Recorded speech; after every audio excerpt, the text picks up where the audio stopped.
ॐ जवाकुसुमसङ्काशं काश्यपेयं महाद्युतिं धान्तरिं सरपापघ्नं प्रणतोऽस्मि दिवाकरम्।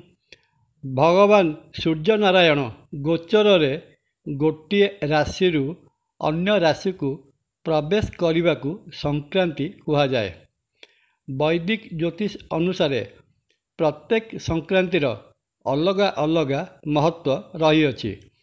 तेणु सूर्यदेवंकर राशि परिवर्तन रे समग्र राशिचक्र प्रभावित होउथिबा बेले आगकू जानिबा सूर्यदेव कन्या राशि रे प्रवेश कले केउं राशि कौन कौन फल प्रदान करने जाउछंती। चलित 2024 मसीहा सेप्टेम्बर मास 16 तारिख सोमवार दिन कन्या संक्रांति पालित हेब। सूर्यदेव निज राशि सिंह राशि कन्या राशि रे सेप्टेम्बर मास 15 तारिख रात्रि 8:02 समय रे प्रवेश करिवे एवं सेप्टेम्बर मास 16 तारिख रात्रि 8:51 समय रे कन्या संक्रांतिर समय शेष हेब। कन्या संक्रांति दिन विधिवत भाव में सूर्यदेवंकर पूजा आराधना स्नान दान प्रभृति करिले प्रत्येक कार्य सफलता मिलता है। मान सम्मान रे आंच आसीथिले पूर्ववत मान सम्मान फेरस्त मिलता है। हजि जाइथिबा बा मिली पारु नथिबा धन संपत्तिर पुनरुद्धार होता है। शरीर निरोग रुहे। समाज रे पद प्रतिष्ठा वृद्धि पाई थाए। कन्या संक्रांतिर विशेष पुण्यकाल सेप्टेम्बर मास 16 तारिख सोमवार दिन 12:16 ठारू संध्या 6:25 पर्यंत रहुअछि। कन्या संक्रांति दिन सूर्यदेवंकर पूजार्चना सांगकू पवित्र नदी बा महोदधि स्नान करिले व्यक्तिर मृत्यु पर मोक्ष प्राप्त होता है। ग्रह मानकर राजा सूर्यदेवंक परि मान सम्मान प्रतिष्ठा प्रशासनिक सेवा और सरकारी चाकरी रे सफलता मिलता है। कारण सूर्य यही सबूर कारकत्व होता। यह छड़ा संक्रांतिर पुण्य काल रे अन्नदान वस्त्रदान धनदान तथा दान दक्षिणा प्रदान करिले व्यक्ति अक्षय पुण्यर अधिकारी होता है। पारिवारिक जीवन में सुख शांति सहित गृह रे महालक्ष्मी सर्वदा विराजमान करिथांती। कन्या राशि राशिचक्र षष्ठ राशि एवं बुध महाग्रहंकर मूल त्रिकोण राशि। 3 गोटी नक्षत्र उत्तरा फाल्गुनी नक्षत्र हस्ता नक्षत्र और चित्रा नक्षत्र यही राशि रे भोग होइथांती। उत्तरा फाल्गुनी नक्षत्र अधिपति स्वयं सूर्य बा रवि महाग्रह होइथिबा बेले हस्ता नक्षत्र अधिपति चंद्र महाग्रह एवं चित्रा नक्षत्र अधिपति मंगल महाग्रह होइथांती। कन्या राशि रे बुध महाग्रहंकर आधिपत्य सांगकू यही 3 महाग्रह रवि चंद्र और मंगल महाग्रहंकर मध्य प्रभाव रही है। बुध महाग्रह को ग्रह जगतर राजकुमार कह जाउथुवा बेले बुध महाग्रह को महापंडित ग्रह बोली ज्योतिषशास्त्र दर्शाई थाए। बुध महाग्रहंकर अन्य एक विशेषत्व है यह अतर्कित भाव एवं समग्र समय रे फल देवाकू समर्थ होइथांती। कन्या संक्रांति सेप्टेम्बर मास 16 तारिख सोमवार दिन सूर्योदय बेलू ग्रह मानकर स्थिति एहीपरि रहिब। रवि और बुध सिंह राशि रे चंद्र मकर राशि रे शुक्र और केतु कन्या राशि रे मंगल मिथुन राशि रे बृहस्पति वृष राशि रे शनि कुंभ राशि रे एवं राहु मीन राशि रे अवस्थान करिथिबे। एबे जानिबा सूर्य कन्या राशि रे गोचर कले नैसर्गिक राशिचक्र द्वादश राशि कौन फल प्रदान करने को जाउछंती। मेष राशि सूर्यंकर षष्ठ स्थान अवस्थिति आपण को परिश्रमी तथा उद्योगी कराइब। सरकारी चाकरी बा प्रशासनिक सेवारे थिले सफलता पाइबे। प्रमोशन होई पारे। व्यवसाय करुथिले बहुत धां धपड़ बा अधिक परिश्रम करने को पड़ पारे। आय रे वृद्धि घटिब। ଆର୍ଥିକ ସ୍ୱଚ୍ଛଳତା ରହିବା କାରଣରୁ ମନ ପ୍ରଫୁଲ୍ଲ ରହିବା ସଙ୍ଗେ ସଙ୍ଗେ ଖୁସିରେ ଅଧିକ 2 ପଇସା ଖର୍ଚ୍ଚ କରିପାରନ୍ତି। ତୀର୍ଥାଟନ ଓ ଭ୍ରମଣ ପାଇଁ ମନ ବଳାଇବେ। ସ୍ୱାସ୍ଥ୍ୟ ଠିକ୍ ରହିବ। ସନ୍ତାନ ବର୍ଗଙ୍କ ପାଇଁ ଚିନ୍ତା କରିପାରନ୍ତି। ଅଧ୍ୟୟନରତ ଛାତ୍ରଛାତ୍ରୀ ପାଠ ଉପରେ ଅଧିକ ନଜର ଦିଅନ୍ତୁ। ବୃଷ ରାଶି, ଆୟ ଅନୁକୂଳ ଭାବେ ହେଉଥିବାରୁ ଆର୍ଥିକ ସ୍ୱଚ୍ଛଳତା ଲାଗି ରହିବ। ଇଲେକ୍ଟ୍ରିକାଲ ବା ଇଲେକ୍ଟ୍ରୋନିକ୍ସ ବେପାର କରୁଥିଲେ ପ୍ରଚୁର ଲାଭ ପାଇପାରନ୍ତି। କର୍ମକ୍ଷେତ୍ରରେ ସର୍ବଦା ବ୍ୟସ୍ତ ରହିବେ। ଚାକିରି କ୍ଷେତ୍ରରେ ସାମାନ୍ୟ ନୀଚ ଫଳ ଭୋଗ କରିପାରନ୍ତି। ପ୍ରେମ ସମ୍ପର୍କରେ ଥିଲେ ଏ ମାସଟି ଅନୁକୂଳ ଯିବ ନାହିଁ। ତୀର୍ଥାଟନ ବା ଦାନ ଦକ୍ଷିଣାରେ ଖର୍ଚ୍ଚ କରିପାରନ୍ତି। ନିଜର ସ୍ୱାସ୍ଥ୍ୟ ବା ସନ୍ତାନମାନଙ୍କ ପାଇଁ ଚିନ୍ତିତ ରହିବେ। ଶିକ୍ଷା କ୍ଷେତ୍ରରେ ଥିବା ଛାତ୍ରଛାତ୍ରୀ ଅଧ୍ୟୟନରେ ଅମନୋଯୋଗୀ ହେବାର ସମ୍ଭାବନା ରହୁଛି। ମିଥୁନ ରାଶି, ମିଥୁନ ରାଶି ଜାତ ବ୍ୟକ୍ତି ଏ ମାସରେ ସମସ୍ତ କ୍ଷେତ୍ରରେ ଶୁଭଫଳ ପାଇବାର ପ୍ରବଳ ସମ୍ଭାବନା। ପରାକ୍ରମୀ ହେବେ। ମାତୃଭକ୍ତି ବଢ଼ିବ ତଥା ମା ଆପଣଙ୍କ ପାଇଁ ଅନୁରୂପ ଭାବେ ଯୋଗକାରକ ହେବେ। ବାଣିଜ୍ୟ ବ୍ୟବସାୟ କରୁଥିଲେ ବେପାର ବାଣିଜ୍ୟରୁ ପ୍ରଚୁର ଧନ ଲାଭ ହେବ। ପ୍ରଶାସନିକ ସେବାରେ ଥିଲେ ସବୁ କ୍ଷେତ୍ରରେ ଆପଣଙ୍କ କମାଣ୍ଡ ବା ନିର୍ଦ୍ଦେଶ ବଡ଼ ପ୍ରଶଂସନୀୟ ରହିବ।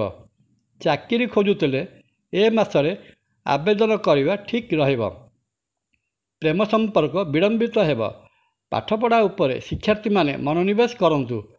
ସ୍ୱାସ୍ଥ୍ୟ ଦୃଷ୍ଟିରୁ ମାସଟି ଆପଣଙ୍କୁ ନିରୋଗ ରଖିବ। କର୍କଟ ରାଶି, ଏ ମାସଟିରେ ଆପଣଙ୍କର ଧନଭାବ ଠିକ୍ ରହିବ। ଆୟ ବା ଲାଭରେ ବୃଦ୍ଧି ଘଟିବ। ବାଣିଜ୍ୟ ବେପାର କରୁଥିଲେ ଏ କ୍ଷେତ୍ରରେ ସାମୟିକ ମନ୍ଥରତା ବା ମାନ୍ଦା ଅବସ୍ଥା ଦେଖାଦେଇପାରେ। ଚାକିରି କରୁଥିଲେ ପୂର୍ବବତ୍ ଅବସ୍ଥା ଲାଗି ରହିବ। ପାରିବାରିକ ସମସ୍ୟା ଦେଖାଦେବାର ସମ୍ଭାବନା। କୋର୍ଟ କଚେରୀର ସାମନା କରିବାକୁ ପଡ଼ିପାରେ। ଶରୀର ସାମୟିକ ଭାବେ ଅସୁସ୍ଥ ହୋଇପାରେ। ଥଣ୍ଡା କାଶର ପ୍ରାଦୁର୍ଭାବ ଦେଖାଦେବ। ବୈବାହିକ ଜୀବନରେ ମନୋମାଳିନ୍ୟର ସମ୍ଭାବନା। ପ୍ରେମ ସମ୍ପର୍କରେ ବାଧା ଆସିପାରେ। ଛାତ୍ରଛାତ୍ରୀମାନେ ଅନ୍ୟମନସ୍କ ରହିପାରନ୍ତି। ସିଂହ ରାଶି, ଏ ମାସରେ ଧନାଗମର ସୁଯୋଗ ରହିଛି। ବିଶେଷତଃ ବାଣିଜ୍ୟ କାରବାରରୁ ପ୍ରଚୁର ଲାଭ ପାଇବେ। କର୍ମକ୍ଷେତ୍ରରେ ମତଭେଦ ଦେଖାଯାଇପାରେ। ଚାକିରି ଜାଗାରେ ସତର୍କତା ଅବଲମ୍ବନ କରିବା ବିଧେୟ, ନଚେତ୍ ସମସ୍ୟାର ସମ୍ମୁଖୀନ ହୋଇପାରନ୍ତି। ପଶ୍ଚିମ ଦିଗକୁ ଯାତ୍ରାର ଯୋଗ ରହୁଅଛି, କିନ୍ତୁ ଯାତ୍ରା ସମୟରେ ସତର୍କତା ଅବଲମ୍ବନ କରିବା ଉଚିତ ହେବ, ନଚେତ୍ ଦୁର୍ଘଟଣା ଘଟି ହାତ ଗୋଡ଼ ଭାଙ୍ଗିଯିବାର ସମ୍ଭାବନା ଅଛି। ସହଧର୍ମିଣୀଙ୍କ ନଜର ଓ ତୀକ୍ଷ୍ଣ କଥାରେ ସମୟରେ ମ୍ରିୟମାଣ ହୋଇପାରନ୍ତି। ନୂତନ ପ୍ରେମ ସମ୍ପର୍କର ସମ୍ଭାବନା। ଛାତ୍ରଛାତ୍ରୀ ଅଧ୍ୟୟନରତ ହେବେ। କନ୍ୟା ରାଶି, କନ୍ୟା ସଂକ୍ରାନ୍ତି ମାସଟି କନ୍ୟା ରାଶି ଜାତ ବ୍ୟକ୍ତିଙ୍କ ପାଇଁ ଅନୁକୂଳ ସାବ୍ୟସ୍ତ ହେବ। ତେଜଯୁକ୍ତ ରହିବେ। ସରକାରୀ ଚାକିରି କରୁଥିଲେ ପଦ ପ୍ରତିଷ୍ଠାରେ ବୃଦ୍ଧି ଘଟିବ। ଶତ୍ରୁ ବୃଦ୍ଧି ହେବେ, କିନ୍ତୁ ଶତ୍ରୁନାଶକ ମଧ୍ୟ ହେବେ। ପ୍ରଥମେ ଧନଭାବର ଅଭାବ ପରିଲକ୍ଷିତ ହେଲେ ମଧ୍ୟ ପରବର୍ତ୍ତୀ ସମୟରେ ଧନାଭାବରେ ପ୍ରାଚୁର୍ଯ୍ୟ ଦେଖାଦେବ। ସୁନ୍ଦର କଥା କହି ସମସ୍ତଙ୍କ ମନ କିଣିପାରିବେ। ପାରିବାରିକ ଜୀବନ ଠିକ୍ ଠାକ୍ ରହିବ, କିନ୍ତୁ ସହଧର୍ମିଣୀ ସମୟରେ ଖପା ରହିବେ। ସ୍ୱାସ୍ଥ୍ୟ ଦୃଷ୍ଟିରୁ ନିରୋଗ ରହିବେ। ପ୍ରେମ ସମ୍ପର୍କ ସାମୟିକ ଭାବେ କଷ୍ଟକର ହେବ। ଛାତ୍ରଛାତ୍ରୀମାନେ ଅଧ୍ୟୟନଶୀଳ ହେବେ। ତୁଳା ରାଶି, ସଂକ୍ରାନ୍ତି ମାସର ପ୍ରଥମାର୍ଦ୍ଧ ଆପଣଙ୍କୁ ଅନାବଶ୍ୟକ ଖର୍ଚ୍ଚାନ୍ତ କରାଇପାରେ। ଧନଭାବ ଠିକ୍ ରହିଲେ ମଧ୍ୟ ଆୟ ଭାବରେ ହ୍ରାସ ଘଟିବ। ପାରିବାରିକ ଜୀବନ ସାମାନ୍ୟ ଭାବେ ଗତି କରିବ। ଚାକିରି କ୍ଷେତ୍ରରେ ବିପରୀତ ରାଜଯୋଗ ଘଟିପାରେ, ଅର୍ଥାତ୍ ବହୁତ ଦିନରୁ ବାକି ପଡ଼ିଥିବା ପ୍ରମୋସନ୍ ଫାଇଲ୍ ଖୋଲିବାର ବହୁତ ସମ୍ଭାବନା। ବାଣିଜ୍ୟ ବେପାର ଠିକ୍ ଠାକ୍ ଚାଲିବ। ସାମୟିକ ଭାବରେ ସ୍ୱାସ୍ଥ୍ୟହାନିର ସମ୍ଭାବନା। ଛାତ୍ରଛାତ୍ରୀମାନେ ମନ ଦେଇ ପାଠ ପଢ଼ିବେ। ବିଛା ରାଶି, ବିଛା ରାଶି ଜାତ ବ୍ୟକ୍ତିଙ୍କ ପାଇଁ କନ୍ୟା ସଂକ୍ରାନ୍ତି ମାସଟି ବେଶ୍ ପ୍ରଶସ୍ତ। ସରକାରୀ ଚାକିରିରେ ସୁନାମ ଅର୍ଜନ କରିବେ। ସମସ୍ତ କାର୍ଯ୍ୟ ସଫଳତାର ସହିତ ସମ୍ପନ୍ନ ହେବ। ଆପଣଙ୍କ ରାଶି ଉପରେ ବୃହସ୍ପତିଙ୍କ ଦୃଷ୍ଟି ଆପଣଙ୍କୁ ଜ୍ଞାନବାନ ଗୁଣବାନ କରାଇବା ସହିତ ସୁସ୍ଥ ଓ ନିରୋଗ ରଖିବ। ମନ ଭିତରେ ଉତ୍ସାହ ଉଦ୍ଦୀପନା ଲାଗି ରହିବ। ସାମୟିକ ଭାବେ ଯାତ୍ରା ବା ତୀର୍ଥାଟନ କରିବାର ସମ୍ଭାବନା ଦେଖାଦେଉଛି। ଅବିବାହିତଙ୍କ ପାଇଁ ବିବାହ ପ୍ରସ୍ତାବ ଆସିପାରେ। ଛାତ୍ରଛାତ୍ରୀମାନଙ୍କର ପାଠପଢ଼ାରେ ଉନ୍ନତି ପରିଲକ୍ଷିତ ହେବ। ଧନୁରାଶି। ଧନୁରାଶି ଜାତ ବ୍ୟକ୍ତି କନ୍ୟା ସଂକ୍ରାନ୍ତି ମାସରେ ବିଶେଷ ଶୁଭଫଳ ଆଶା କରିପାରନ୍ତି। ବାକି ପଡ଼ିଥିବା କାମ ଶୀଘ୍ର ଶୀଘ୍ର ଶେଷ ହୋଇଯିବ। ସରକାରୀ ଚାକିରିରେ ଥିଲେ ମାନସମ୍ମାନ ଓ ପଦମର୍ଯ୍ୟାଦାରେ ବୃଦ୍ଧି ଘଟିବ। ବାଣିଜ୍ୟ ବେପାରରେ ସାମାନ୍ୟ ମାନ୍ଦାବସ୍ଥା ଲାଗି ରହିଲେ ମଧ୍ୟ ଧନଭାବ ଠିକ୍ ରହିବା ଯୋଗୁଁ ବିଶେଷ ଚିନ୍ତାର କାରଣ ହେବ ନାହିଁ। କଣ୍ଟ୍ରାକ୍ଟର ବା ଠିକାଦାରମାନଙ୍କ ପାଇଁ ମାସଟି ବେଶ ଅନୁକୂଳ ରହିବ। ପାରିବାରିକ ଶୃଙ୍ଖଳା ବଜାୟ ରହିବ। ସ୍ୱାସ୍ଥ୍ୟ ଦୃଷ୍ଟିରୁ ମାସଟି ଠିକ୍ ରହିଲେ ମଧ୍ୟ ଶରୀରରେ ମେଦବୃଦ୍ଧିର ସମ୍ଭାବନା। ଅଧ୍ୟୟନରତ ଛାତ୍ରଛାତ୍ରୀମାନେ ବନ୍ଧୁ ପ୍ରିୟ ହେବେ। ମକର ରାଶି। ମକର ରାଶି ଜାତ ବ୍ୟକ୍ତି ଏ ମାସରେ ଆର୍ଥିକ ଦୃଷ୍ଟିରୁ ଭଲ ସ୍ଥିତିରେ ରହିବେ। ହଠାତ୍ ଧନାଗମ ହୋଇପାରେ। ଆପଣଙ୍କର କଥା ସମସ୍ତଙ୍କର ଗ୍ରହଣୀୟ ହେବ। ପାରିବାରିକ ସ୍ଥିତି ସୁଧୁରିବାର ସମ୍ଭାବନା। ଭ୍ରମଣ ଜନିତ ସୁଖ ମିଳିବ। ଚାକିରିରେ ଥିଲେ ପ୍ରମୋସନ ପାଇଁ ଚିନ୍ତା କରିବେ। ବୋନସ୍ ମିଳିବାର ସମ୍ଭାବନା। ଅବିବାହିତଙ୍କ ପାଇଁ ସୁନ୍ଦର ବିବାହ ପ୍ରସ୍ତାବ ଆସି ଠିକ୍ ହୋଇପାରେ। ସ୍ୱାସ୍ଥ୍ୟ ଉତ୍ତମ ରହିବ। ବହୁତ ଗୁଡ଼ିଏ ସମସ୍ୟାର ସମାଧାନ ହୋଇଯିବା ସଙ୍ଗେ ସଙ୍ଗେ ଭାଗ୍ୟୋନ୍ନତିର ରାସ୍ତା ଖୋଲିଯିବ। ନୂତନ ପ୍ରେମ ସମ୍ପର୍କ ଗଢ଼ି ଉଠିବ। ଛାତ୍ରଛାତ୍ରୀମାନେ ଅଭିଭାବକଙ୍କ ଆଶାନୁରୂପ ଫଳ ପ୍ରଦାନ କରିବେ। କୁମ୍ଭ ରାଶି। ଏ ମାସଟି ମଧ୍ୟମ ଫଳଦାୟକ ରହିବ। ସ୍ଥିର ମନା ହେବେ। ନୀତି ନିୟମ ଉପରେ ଜୋର ଦେବା ସଙ୍ଗେ ସଙ୍ଗେ କନ୍ୟା ସଂକ୍ରାନ୍ତି ମାସଟି ଆପଣଙ୍କୁ ଈଶ୍ୱର ବିଶ୍ୱାସୀ କରାଇବ। ଧନପ୍ରଦାୟକ ମାସ। କର୍ମକ୍ଷେତ୍ରରେ ସମ୍ମାନିତ ହେବେ। ଚାକିରି କରୁଥିଲେ ପୋଲିସ ଓ ସେନାବାହିନୀରେ କୃତିତ୍ୱ ଅର୍ଜନ କରିବେ। ଆଇନଜୀବୀଙ୍କ ପାଇଁ ଭଲ ମାସଟିଏ। ପାରିବାରିକ ଶୃଙ୍ଖଳା ବଜାୟ ରହିବ।